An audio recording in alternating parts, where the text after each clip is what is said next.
Welcome to NewsNation's Backscroll, where we look back at our major news coverage on the most important topics and personalities of our time.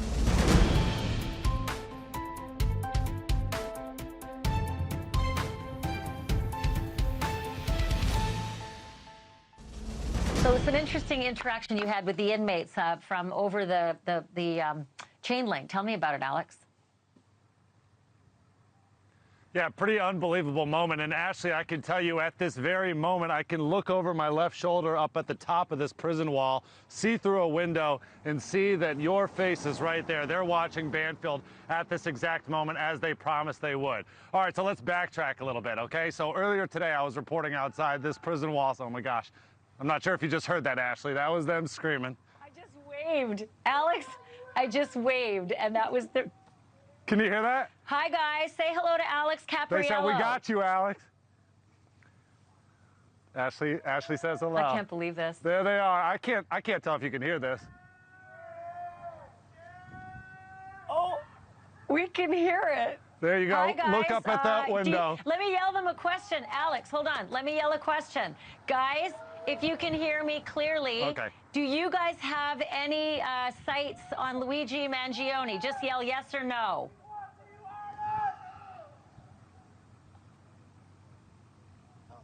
I don't know if they're answering. They're flickering the... They're saying no. Go ahead, ask another one. They can hear you. Okay.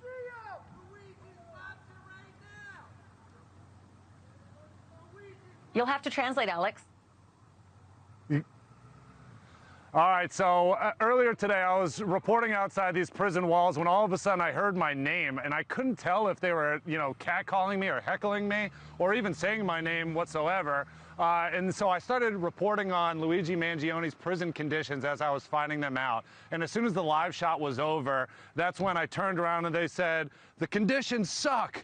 And so that was my confirmation. Oh my gosh, they're watching NewsNation at that very moment. I pulled out my camera, I recorded, and here's more of that interaction. Take a look from earlier today. Luigi's conditions suck. Free Luigi.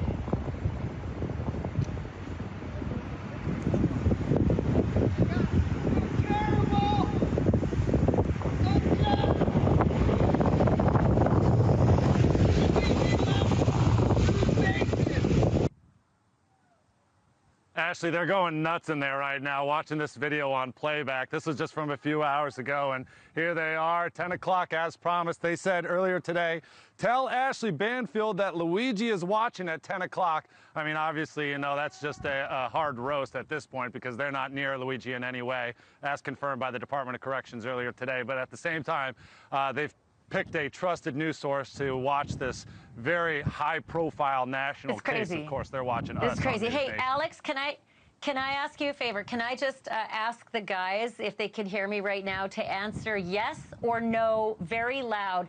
Does Luigi have television in his single cell?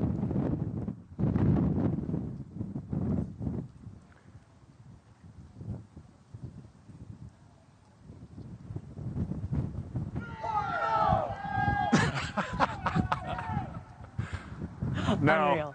They said no, right?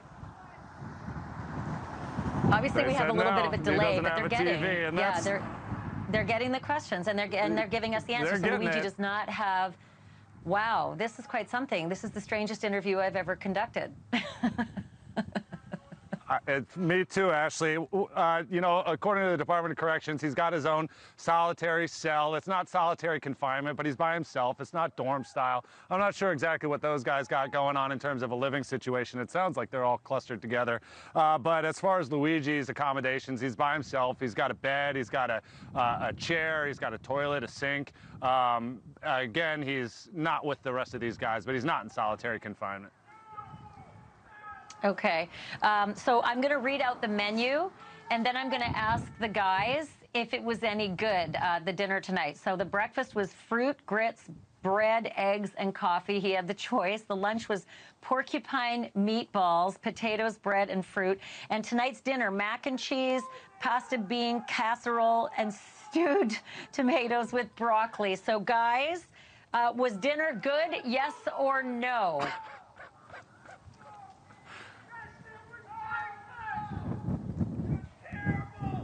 What terrible, are they they're saying. I heard terrible. I heard terrible. They're saying heck no. They're saying BS. They're saying terrible. They're saying that's not what they are eating. Oh, man, I totally can't get over this. I'm going to explain what porcupine meatballs are in a little bit, just not right now. Okay, I need to get to some serious business. Guys, you're going to have to just listen to the report up there. You got to give Alex a moment of peace for a second. I got business to do here. It's about your neighbor who's in that institution with you up there. So the Altoona police, they say that there were threats made to officers by the members of the public for having arrested Luigi Mangione, and maybe some citizens as well had threats that they're investigating. Have they made any identifications on people who've made these threats to police officers and to citizens, maybe the McDonald's employees? No, and they're considering this all a part of the larger investigation, so they're keeping a pretty tight lid on that. What they do say, though, is that their officers are receiving threats, and also the people at this McDonald's have received threats. In fact, I've seen reporting that maybe even some of these McDonald's employees have been asked to step away for a time, just so that way they don't get increasing pressure. And this really all has to do with this sort of fanfare and mythology that's surrounding Luigi at this point. There's so many people online that are supporting him for his actions due to their own complaints with the healthcare industry as a whole, or even we've seen some people just commenting on his looks and how handsome he is. And so he's built up this following, so to speak. And so there's threats being made towards these police officers for actually going out there and apprehending him. But then also this McDonald's is now caught in the fire too, because it was the location that he was caught. So much so that it's also received just incredible negative feedback and reviews online. I've seen it plummet, one-star reviews for this one specific McDonald's in Altoona, Pennsylvania. People saying that it's got rats and just doing whatever they can to sort of support Luigi and you know, bash everyone else that got in the way. Yeah, okay. Other question here about some wanted posters that have shown up all around New York City, putting other CEOs' faces up, other healthcare executives' faces up, saying that, you know, these guys are wanted too, and then putting the big red X over Brian Thompson's. Is there any word on whether this is something more sinister or just, you know, really, really tacky freedom of speech? Yeah, it's sinister at the very most and distasteful at the very least. These are being seen on parts of lower Manhattan, not just Brian Thompson, but other CEOs of Fortune 500 and mega companies. Basically, it's not hitting or landing very well with the people of Manhattan. Obviously, they're still trying to come to grips with what just happened 1 week ago, right in their city in broad daylight. And so basically what we've seen is many people are pulling these down, shredding them, and getting rid of them. So rightfully so, this seems to be a threat towards others, but no authenticity to them. It does not seem as if this is a real hit list, so to speak.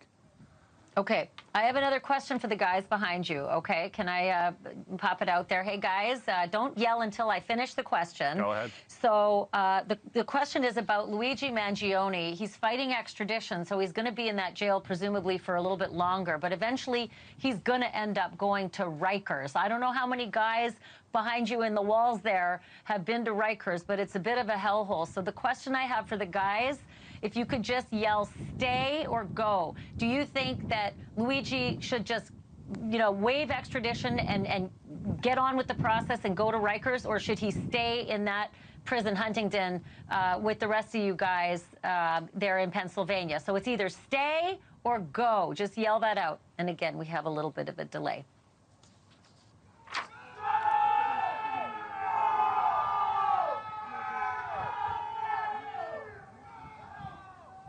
Alex, I'm sure you heard that I one, could hear Ashley. them saying go. Was it go? Were they saying go? They're saying go. They're saying go. They say get on with it. Go to Rikers Island. Wow. You know, I wonder if they mean go because they say that the place they're in right now is a hellhole, maybe worse, but I don't know. I mean, Rikers is pretty bad. We got the comparison coming up, one of the inmates. I'm not sure if you heard them say it just now when I was talking about the threats of rats in McDonald's. Somebody just said they got rats in here too. So it seems they're not very happy with the food here or the accommodations. Maybe we need to send an email to the Department of Corrections about that for tomorrow morning. Any last comments you can hear from the guys there? And maybe just swing the camera up and see if you can, like, see the shot that you showed me before. Can you swing the camera up there, Greg? They want to try to see... Yeah, the view that you're seeing, so we can see where the guys are yelling out the windows. So go ahead, see those flashing lights? Yeah, zoom in if you can. Is that Greg, your cameraman? Just zoom in as much as you can. And wow, I'm pretty sure we're not going to be able to see any faces in those windows, but rest assured, gentlemen, we can absolutely hear you. But isn't that interesting, Ashley? You got your interview. Are you guys doing the strobe light for us? Was that the strobing was for us? That's what I'm saying, so. Ashley. Isn't it interesting to see what accommodations that they have? They got their own light switches. They're obviously watching TV. They're all doing past any sort of 10 o'clock curfew, you know. Yep, they're doing this for you. They're watching NewsNation at this very moment. They're putting on that. They're all flicking their cell lights on and off. No, keep the camera over there. I want to see how many there are. That's fascinating to me. Greg, can you pan back over? I want to keep seeing it. Yeah. I'm counting. Pan back over. One, I want to just see how many of them are 4, 5, 6. Doing their strobe lights for us. All right. Well, I do want to say thank you, guys. I really appreciate all of you giving us your attention and also answering our questions as hard as it was. You certainly were heard tonight. We're getting this again. If you're just tuning into NewsNation right now, this is the prison inmates at the SCI Huntington watching our show and responding by turning their lights on and off to show us that they are in fact watching and responding. And the most interesting thing I think I heard them say, other than the food wasn't great, was that they think that Luigi Mangione should waive the extradition and move on and get out of that holding institution and head on to Rikers. Alex, this is one for the record books. Thank you for facilitating this. This has been pretty amazing. Mangione came from what many consider to be a good family. He was an excellent student, a star athlete, but now is an accused killer. Senior national correspondent Brian Thompson also live in Pennsylvania. Brian, what are you learning about Mangione and his life growing up? Yeah, Nicole, we're live outside the University of Pennsylvania, where Mangione not only got his bachelor's degree in engineering, but also got a master's degree in engineering with a focus in artificial intelligence. He was smart. One of his friends I spoke to said this guy was good at everything. He was a star athlete. He was the valedictorian in high school. But something went wrong, Nicole, and that's what everybody is trying to figure out when this shift happened. We have learned that he was reported missing. This is a new piece of information. He was reported missing by his mother on November 18th, and she reportedly made the call to San Francisco police that he had gone missing. He had family connections to San Francisco. He was living in Hawaii at some point recently. He was staying at sort of a hostel-type dorm situation there where he was surfing and made friends, and friends who we spoke to in Hawaii said he complained a lot of back pain. He had had a back surgery. He suffered from back pain. We're told at one point he went surfing and was in so much pain that he had to stay in bed for a week, and some of his friends believe that may have contributed to his mental health. He had fallen out of touch with family members and close friends on social media. There were friends who were trying to get in touch with him over the last several months saying, where did you go? We haven't heard from you. Listen to what one of the friends from Hawaii told Chris Cuomo last night. Not darker and not aggressive and not violent. You know, I think that it's obvious to most people that are aware that many of the systems that we live within don't benefit us as well as they could. And, you know, those are normal intellectual conversations and discussions that we have. And he and I had many of those kinds of intellectual conversations, but never anything remotely towards violence. He was never aggressive. I never even remember him once being upset. So really everyone that we've talked to, Nicole, from his childhood, from his high school days, from when he was here at Penn, and also when he was in Hawaii. Everyone's saying the same thing, that this totally comes out of nowhere, that he showed no signs of violence, and that he was all around really just a great guy, they say, Nicole. Yeah, so talk more about what Mangione's family is saying, more about this statement that they released last night. Yeah, so they put out this statement last night basically saying that they have very little information, that everything they're learning is coming from media reports, and also saying that they are praying for the UnitedHealth CEO, but not saying much beyond that. In terms of his family, we know that they're a powerful, very wealthy family in Maryland. The family has historically owned country clubs, they own a radio station, they own nursing homes throughout the state. One of his cousins is a Republican lawmaker in Maryland, so they are a well-connected family in Maryland. They did put out that short statement, but beyond that, they haven't said much else, Nicole. All right, Brian Inton live for us there in Pennsylvania. Thank you. So whenever we got on scene there, we were able to pretty much find where he was at in the restaurant. And as soon as he was wearing a blue medical mask. As soon as we pulled that down, or we asked him to pull it down, me and my partner and I recognized him immediately, just from what we saw in the media with photos, videos. We just didn't even think twice about it. We knew that was our guy. NewsNation's national correspondent Alex Capriello has been in Altoona all day. He joins me now live, as does our Brian Enton, who's at the suspect's alma mater, the University of Pennsylvania. Okay, Alex, I'm going to begin with you. You were in court. You got an up-close and personal look at him in court. Take me there and describe everything. Don't leave anything out. Yeah, believe it or not, I started my day just outside Central Park watching NYPD scuba divers going through the lake, thinking that that was going to be the big development of the day. Little did we know that we heard of this arrest that happened in Altoona, Pennsylvania. So my photographer and I jumped in a car, headed 4.5 hours, and made it right in the nick of time. We walked inside this courthouse and got a front row seat into that proceeding and how it went. First, let's start with the defendant himself, Mangione. Really strange to see him walk in after everything that we had heard and seen, only small glimpses of this guy's face, and now to see who police believe to be the suspect of this murder walking towards me. He was handcuffed at both his waist and his ankles. He was accompanied by no less than a dozen police officers and sheriff's deputies who were making sure that they had a close eye on him at all times. But really, when we talk about his intelligence that people are talking about, it really displayed in court. He was very eloquent when he spoke, showing off his intelligence, even speaking up at several different instances when he wasn't even being asked to speak. For example, when he was denying some of the claims against him made by the Commonwealth of Pennsylvania, he had no hesitation to speak up about that.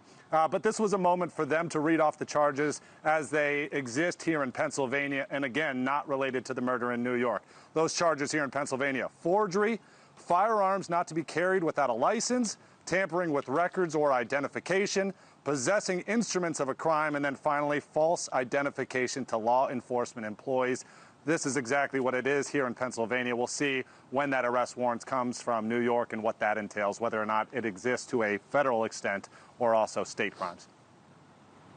Yeah, I wouldn't be surprised if that warrant was being filed, the arrest warrant would be filed tonight. And I wouldn't be surprised if federal charges are announced tomorrow. That just makes the extradition immediate. Brian, real quickly, as we look at this list of charges, you know, everything in the coverage today has been all about Luigi Mangione, but now his family is finally weighing in. What have you found out? Yeah, we just got this statement from them within the last 5 minutes, a prominent family from Maryland, and I want to read it to you. This is what they say. Unfortunately, we cannot comment on news reports regarding Luigi Mangione. We only know what we have read in the media. Our family is shocked and devastated by Luigi's arrest. We offer our prayers to the family of Brian Thompson, and we ask people to pray for all involved. We are devastated by this. You know, what's so interesting, Ashley, is when we cover these shootings, oftentimes it's the lone. First exclusive interview on behalf of the accused is counsel Thomas Dickey, attorney for the 26-year-old man charged in the murder of UnitedHealthcare CEO Brian Thompson. Counsel, thank you for joining us. And thank you, Chris. So your client had an opportunity to say you got the wrong guy, never did. He apologizes in his manifesto for the pain he has caused. He gave voice to his motivation today in front of the cameras, and yet am I correct that you believe you don't think he did it? Well, Chris, one thing I always liked about watching you is you're a lawyer, okay? So I don't know if you've done much criminal work or not, but my client hasn't faced any actual criminal charges from New York yet. So he hasn't had an opportunity to make any plea. My anticipation is going to be when and if that happens, he's going to plead not guilty. I mean, we've seen no evidence. We've seen nothing. And I was reminding people today about, you talk about America a little bit and what some wonderful things about this country, and particularly in the criminal justice system, and that's the presumption of innocence. And I don't want people to jump to, these prejudgment things, because nobody would ever want that if they were accused or one of their loved ones were accused. And as the big hearing today, I haven't seen any evidence yet. I don't even know if this is him or whatever. So we're going to test those waters and give the government a chance to bring some evidence forward. Do the job. Let me ask you something. In terms of developing why he would not be responsible, what understanding do you have about this quiet period that this guy had where nobody could get in touch with him after his surgery, where people were worried about him, that led his family to report him missing? What do you know about that period? I know nothing about that, Chris, so I wouldn't comment on that, and I would only be speculating, and I don't even know what's out there. But don't you have to? I mean, that's pretty much all you have, isn't it? Well, yeah, Chris, and like I said, I'm not, if I disappoint you, I'm sorry and too bad, but I've been involved in this case for, probably less than, 12 hours now. And I've, as a lawyer should do, is I got to look at evidence, and I'm not going to go by conjecture and opinions and speculation, what people think. We as lawyers look at evidence. So, tomorrow will be another day, and we're gonna start looking into that. Have you had a chance to speak to your client? I have. And how did you meet him in terms of his demeanor and disposition towards this? As I told everybody today, Chris, my idea was to develop a relationship, a bond, so to speak, an attorney-client relationship, where I want to have him have trust and faith in me, and vice versa. And so I thought that we accomplished that today, and so I'm pleased with that in the short time we've had together. Is there anything he wanted you to express to the rest of us? Not really. And if he did, Chris, you're familiar with the attorney-client privilege, and I can't talk, and I won't talk about anything. That's why I asked you. That's why I asked you, did he ask you to express anything to the rest of us? Not, did he tell you a secret that you feel like sharing? Well, no, if you ask me what he asked me, that is a conversation we've had, and I think that's attorney-client privilege, and I'm not going to touch that. In all due respect. That's not what I'm asking. How did you assess him in terms of, does he seem okay to you? Did he seem healthy? Did he seem able to focus and understand you? Did he seem balanced? Well, I think he made some knowing decisions today when we decided that we're challenging this extradition. I don't make those evaluations necessarily at this level, and so he seemed to understand my questions. He seemed to be able to interact with me, and so I was pleased with that. How would you assess his mood? Did he seem upset? Did he seem worried? Well, here's what I tell everybody, Chris, today is, use your common sense. You're a young man or an old man, whoever you are, and you're accused of, he hasn't been accused yet that I've seen, but the talk and the anticipation, probably out there is that he may be charged with a very serious offense. He's certainly behind bars, which I believe is wrong. I felt that the judge should have set bail today. Books on back pain and spinal treatments are among those that Mangione is known to have read and even reviewed online. I'm joined now by Dr. Joshua Rovner, who's an orthopedic spine surgeon who has not treated Mangione but knows all about his purported situation. Doctor, thanks so much for being on. I know that you've seen that image. of the X-ray. It just looks scary to me, but what is it that you see when you see this X-ray? So first of all, thank you for having me on. Assuming that this is Luigi's X-ray, first of all, we only see one image, so it's hard to tell too much about this, but we could tell a few things. First of all, there is a condition called spondylolisthesis, and that's basically where one vertebrae is slipped forward on another vertebrae. That could cause severe back pain, severe leg pain, and that is usually fixed with what he had here, which is called a spinal fusion procedure. That's a surgery where screws are placed in the spine to stabilize the spine and to bring the spine back to the alignment that it's supposed to be in. So it looks like this patient had a spinal fusion procedure for spondylolisthesis. In general, that's a very successful operation, but in this case, we don't know how successful it was for him. And just to be really clear, this came from an account that is believed to be Luigi Mangione's ex account, and it was posted long before much of this had happened. So we believe that it's his own surgical X-ray, but we can't be 100% sure. But he did say to his roommates in Hawaii that his condition, quote, locks up his hips and back and causes numbness. Does that comport with the image that you saw? Sure. And again, I'm not sure if he's talking about before the surgery or after the surgery, but either way, having a condition like this and recovering from the surgery can certainly cause locking up of the hips and the back, numbness, tingling, and can cause compression of the nerves and symptoms related to back pain and leg pain.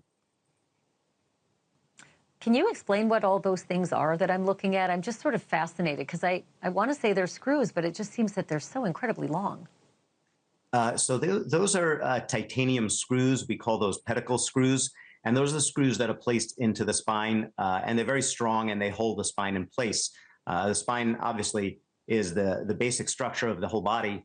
So you need really strong and large screws to realign things and to hold the bones while they fuse together. So those screws are placed in the spine while the bones are knitting or fusing together. That they're placed for a spinal fusion operation. So we see 4 screws there. They look a little bit, the alignment doesn't look perfect, but it's hard to tell for sure if those are correctly placed or not correctly placed based on just one X-ray. And then we can see in the back that there is a rod, there's actually 2 rods connecting those screws together. So that's the spinal fusion operation, trying to connect one vertebrae to another vertebrae and to stabilize an unstable area.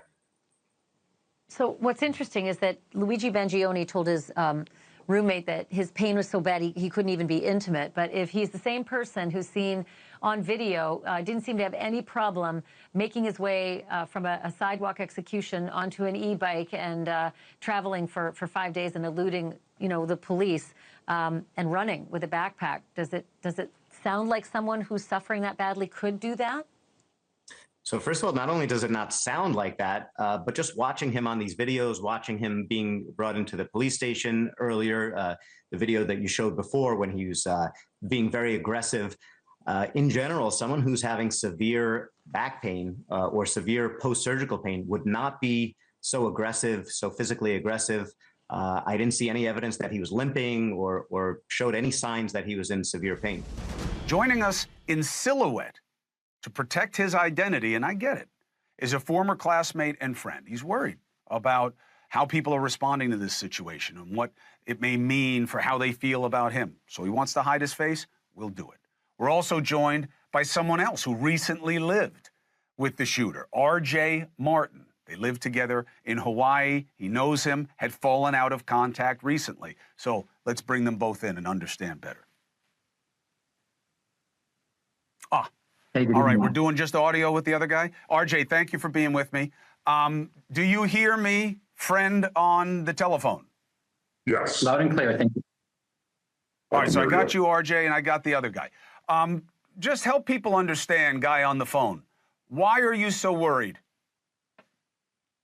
Well, Chris, I think you bring up a great point in that what we need to be focused on here is the tragic events that took place with the CEO, Brian Thompson, and him losing his kids and his wife losing him. And I think, looking back at we can jump into Luigi's life in high school. I think one thing that you didn't quite get across is how brilliant-minded he is. He was the valedictorian of our high school, but he didn't put in much effort at all. He was he would sit there in class, not study after school, and ace the tests. So he was an extraordinary mind. He was a very popular person in the class, had a lot of friends, and it's just shocking that he would commit such a heinous act. No, I get it. I get it. And that's what makes it so compelling. The kid seemed to have everything going for him, and he wound up being the worst of us. Now, RJ, when you met him, he was already in his 20s. And where was he at that point in his life, and what made him stand out to you? He applied to live at Surf Break Co-Living, which is a co-living space for remote workers in Hawaii. And like so many of our members, he wanted to be healthier, enjoy the tropics, live a new life in Hawaii. And I actually did the first interview with him. He talked about being excited to meeting new people, getting healthy again, because he mentioned he had a back, I don't know if it was an injury or pre-existing, and that he was doing everything he could to, not be in pain. When he moved in at Surf Break, I had founded the co-living space. We were actually roommates together. We weren't super close at first, but he was always friendly with everyone. But as time went on, you get closer with people. I took him to yoga classes. He actually helped found our book club. We read through a handful of interesting books together. He was just always a kind person, great listener, somebody that, you would enjoy having a cup of coffee with. And I just can't imagine that this is the same person. How long ago did you fall out of touch? We talked earlier this year after his surgery, and then I think our last text messages were this summer. Did you notice any change? Sorry. Did you notice any change, or did you hear word of anything that people were uncomfortable with about what they saw or heard in him? Not at all. Not at all. All the people that, we lived together with and that we were still friends with and that I've spoken to today have nothing but extremely positive things to say from him. Anar is just shocked and crushed as I am that, something like this, that he went about something like this. It really seems, from the person that I lived with, it seems unimaginable. It's not like the people who say, oh, I can't believe the person next door is a serial killer and they've got bodies buried. He was a genuinely generous, kind person. He'd walk people home at night. He was just thoughtful. As the battle continues to extradite the suspected killer of the UnitedHealthcare CEO, Luigi Mangione is adding a new attorney and former New York prosecutor to his legal team. The 26-year-old also getting donations for his legal fees. NewsNation's Mills Hayes has the very latest on this case for us tonight. Mills. Hey, Natasha. Well, Saturday Night Live even joked about the internet's obsession with the suspected murderer last night. Social media users are flooding the internet calling to free Luigi. Mangione is picking up more support in the Big Apple, too. He just hired criminal defense attorney and former Manhattan prosecutor Karen Friedman Agnifilo to represent him in New York. The 26-year-old is currently in a maximum security prison where he faces charges after being arrested there. Mangione is fighting his extradition to New York, but District Attorney Alvin Bragg said Friday Mangione may waive extradition and be in New York as early as the middle of next week. Mangione supporters are raising money to support his defense team. GoFundMe has taken one down, but on GiveSendGo, supporters have raised over $115,000. There's a lot tying Mangione to the crime scene. His DNA and fingerprints were found on a food wrapper, water bottle, and cell phone at the scene. Police found a 3D printed gun and suppressor in Mangione's backpack, along with clothing and a face mask similar to the ones used by the shooter. Mangione's alleged manifesto is 2 to 3 pages long, where he says, quote, "Frankly, these parasites had it coming." New York police say that Luigi Mangione was never insured by UnitedHealthcare, but they believe he targeted the UnitedHealthcare CEO Brian Thompson because of the health insurance company's size and its influence. Natasha? Mills Hayes, we appreciate that. Thank you. And to talk more about the Luigi Mangione case, I am joined now by criminal defense attorney and legal analyst Sarah Azari. Sarah, it's always good to see you. Thanks for making the time. Good to see you, Natasha. So Luigi Mangione is expected to plead not guilty despite the significant amount of evidence against him. Authorities say they have DNA and fingerprint evidence. He appears to be on that surveillance video near the crime. He was found with a gun, with fake IDs, with an anti-healthcare manifesto on him. So what is the legal strategy behind pleading not guilty here? It's not so much strategy, Natasha, as it is the presumption of innocence. Every defendant, no matter how overwhelming the evidence against him might be, is presumed innocent until proven guilty beyond a reasonable doubt. And that burden rests entirely with the prosecution. So this is a case of circumstantial evidence. And even though it might seem overwhelming evidence against him at this time, he still has to put up a defense, and he has to chip away at the prosecution's case. The prosecution builds a case. The defense attorney dismantles it. So he has every right to mount a defense. What motives does Mangione have to either fight or waive extradition? In what direction do you expect that to go? I don't think that he has necessarily a motive. I think at the time that his attorney said he's going to fight extradition, there wasn't as much evidence that, since then has been trickling in. And so I think the attorney wanted a little bit more evidence of probable cause in order to decide whether or not to waive extradition. I expect he will waive extradition, because even if he doesn't, Governor Kathy Hochul can order his extradition. It's inevitable. It's not going to cause that much delay. I think she has about 30 days from his hearing in Pennsylvania to order him extradited. I think he will waive because more evidence has come in since that time. And what do you expect the chief arguments or strategies from Mangione's defense team will be? I think it's too early to be specific in that regard, but I think it's, you've got the wrong guy. Again, chipping away at the prosecution's circumstantial case means looking at the ballistics. Just because this is the same gun or same type of gun that was used in the shooting doesn't mean it is the murder weapon. They have to have the same tool marks on the casings. They have to do a test fire of the gun they found on him to determine whether this is the murder weapon. DNA obviously needs to be independently tested. Fingerprints, okay, maybe he was in the area, but that doesn't make him the killer. The motive is questionable. The fact that he hates corporate America, he hates healthcare in America. Millions of Americans share in that sentiment, including myself, but we don't go out killing. So why is it that he targeted this specific CEO? I don't think that's very clear. And even though, Natasha, motive is not an element of murder, it is what every prosecutor has to present to a jury. So I think that, it's too early to be really focused on what the defense might be, but it's definitely that you got the wrong guy.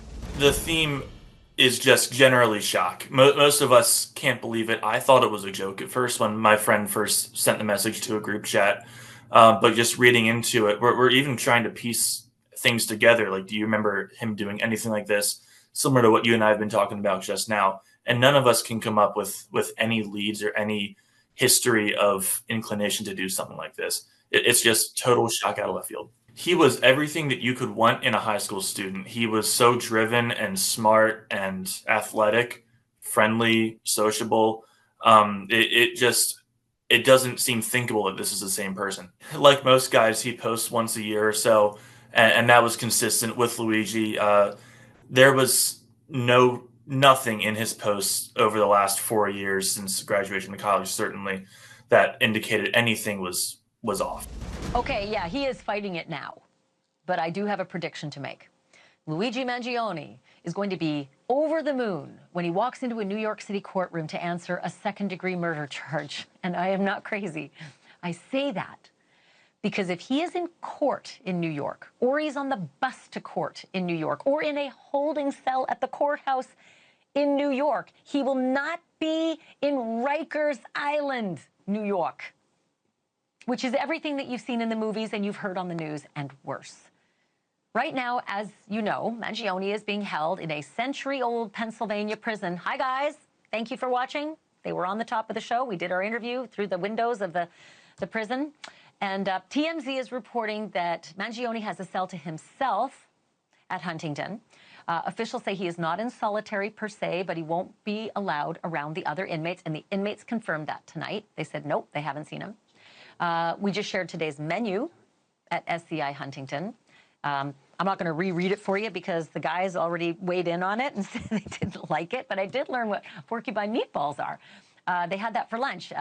It is not meat from porcupines. It's ground beef and rice. Makes it look like a porcupine. Okay, and then also, you know, the dinner wasn't great. But enjoy it while you can, Luigi, because sooner or later, you will be fighting other Rikers inmates for a piece of cold chicken, which a former inmate says is the only discernible meat dish at New York's largest and most notorious lockup. But food may be the least of Luigi's worries. He will likely get a cell to himself, but he won't be alone because any number of roaches, water bugs, ants, flies, and gnats will keep him company round the clock, other inmates say. There are showers, but the inmates say they might be even more repulsive than the rest of the place. And don't get me started on the safety issues and ventilation problems and skyrocketing suicide rates at Rikers. Even a kid took his own life because he was locked up at Rikers. Full disclosure, I have never been incarcerated at Rikers or anywhere else. But my next guest has been, and he can talk from experience. Gene Borrello is a former organized crime associate who spent a total of 13 years behind bars, 4 of them at Rikers. It's good to have you back on the show, Mr. Borrello, and I think your fellow inmates over at Huntington are watching right now. If you want to give them a shout out, they've been giving me the disco lights attention. I think you might have seen that segment earlier. It was kind of wild. Yes, I did. That's a sign that they want to let you know when they're flashing the lights, like we hear you, we see you. That's their communication if you can't hear them. Well, I heard them though. I could hear them loud and clear. They said the food sucked, and that they thought that Luigi Mangione should get the H out of there. They said, as bad as as it is at Rikers, they think it's so bad there, he should go to New York. What are your thoughts about that? I think they want him to go to Rikers Island. I mean, that's I don't think anybody wants to go to Rikers Island. Crazy. But yeah, that is the worst county in America. Yeah. It is the worst county in America, the most dangerous county in America. And I heard you saying about all the food stuff and everything, the problems. That's the least of the worries. You have to watch your back every day. And, you know, it's the violence that's really the dangerous part in Rikers Island. There's no structure. The COs have no control. It's just complete chaos. You have the 5 boroughs. Picture the 5 boroughs with every gang member mixed up. There's almost about, I believe, 13,000 inmates, about 2,000 per building. And it's just nonstop cuttings and stabbings and just nonstop gang violence, where the cops are actually scared to come to work, scared to do their job, scared to even break up a fight. I was there. I've been sprayed with mace before. I've been in fights before in there. And I can tell you that it's a place that you want to avoid by any means necessary. So I read a little bit about something called the Bing. And I guess the Bing is one of the terms used for solitary, and they sure make good use of solitary, it seems, from the reports of other inmates. Well, here's the thing with the Bing. It's the box. You could wait on a list. How about this? There's so many people getting in trouble that literally you would have to do something so bad to go to the box. There's a list to go to the box. I owed box time. I never did it. I never did it because it takes months and maybe a year to get into the hole, to do your time. So when you commit this crime or whatever you do inside jail, you might not ever hit the box because you have to wait to go in it. Wow. That's how bad it is. Yeah. So when I'm telling you people are getting cut, they're getting cut with surgical scalpels, 11s. They go through metal detectors. So they have surgical scalpels they're using on you. How on earth do they get them? It's crazy. And by the way, I don't think I've ever heard of a waiting list for solitary to carry out your punishment. So much so it's such a long waiting list that, like you said, some of the inmates are in there. They never actually have to carry out their punishment because the waiting list is too long. Right. You have to fight for a chair. You have to fight for your food sometimes. You have to fight to use the phone. You're not getting on that phone past 7 o'clock unless you are a gang member or you've been there a long time and you earn your respect. You're not touching the phone. That's just what it is. I heard another story, and tell me if it's true, that the guys, when they go into the mess hall, whether you call it a dining hall, mess hall, whatever it is where you get dinner, lunch, breakfast, that they refer to the inmates as feeders. Is that true? I never heard that, but the thing with if you're in high classification, the food comes to you. You don't go to the mess hall. So where he's going to be, the food comes to him.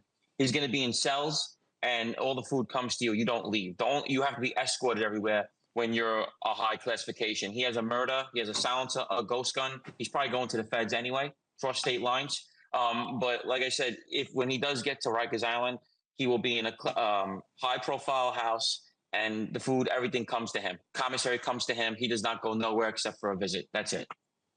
Okay. Quick question. I'm out of time, but I do want to get this on the record. Do you think that he's going to be treated as a hero when he gets to Rikers, or will he be suffering the same fears and dangers as everyone else? Well, what they're doing is bad. Is saying that they're letting the people know his family's worth $100 million, and that's really bad to go into Rikers Island like that. So they don't really care who you are, but I can tell you what they do care about. They're going to let him know that if you want to live in here, you're going to pay us, because now they have the mindset that this kid is filthy rich, his family's rich. So, all right, we'll protect you. You're going to be good in Rikers Island, but you're going to send it to us. That's what's all that's going to happen, basically, in Rikers Island. Yes.